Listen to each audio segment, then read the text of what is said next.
Today we're going to talk about something I read on a forum about science.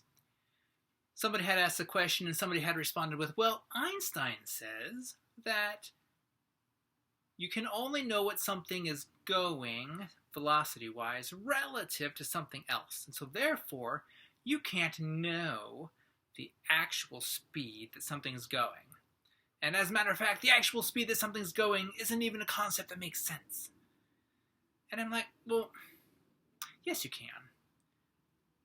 And so I'm going to prove it to you. But first I have to coin a couple terms. First, absolute velocity. This is the velocity that something is actually going, not relative to anything. Wait for it. I'm coming. We've got one more term. Absolute rest. That is when something's absolute velocity is 0. Okay. So, I can hear what y'all saying. How do you know it's at absolute rest? I wish you'd never asked. So, let's pretend that you've got two objects, A and B. And they're exactly 1 light year apart. And they're at absolute rest. And light A produces a light signal. How long does it take to get to B?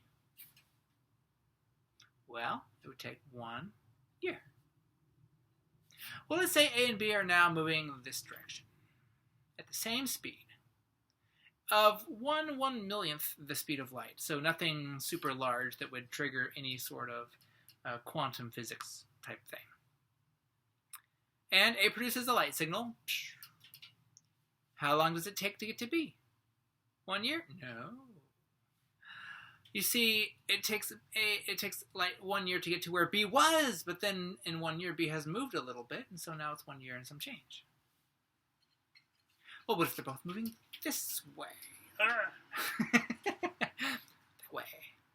Well then, A produces a light signal and B is a little bit closer now, so it's 1 year minus some change. Well, what if they're both moving this way? Well, A produces a light signal and B has moved up here, so now you draw a triangle and you have a hypotenuse. But anyway, it's not 1 light year. And as it turns out, that if they have any absolute velocity at all, if they are not at absolute rest, then the time it takes from A to B will not be 1 year. We're getting somewhere.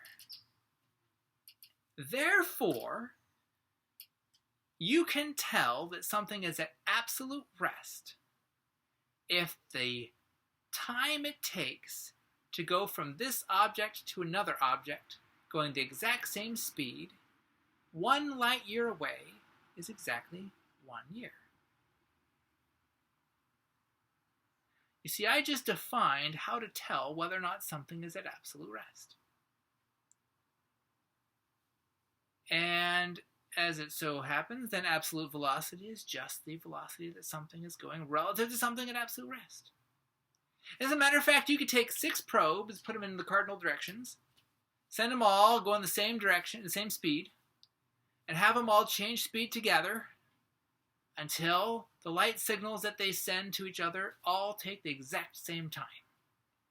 And when that happens, they are all at absolute rest, assuming that they're equidistant from some middle point. Fancy, huh?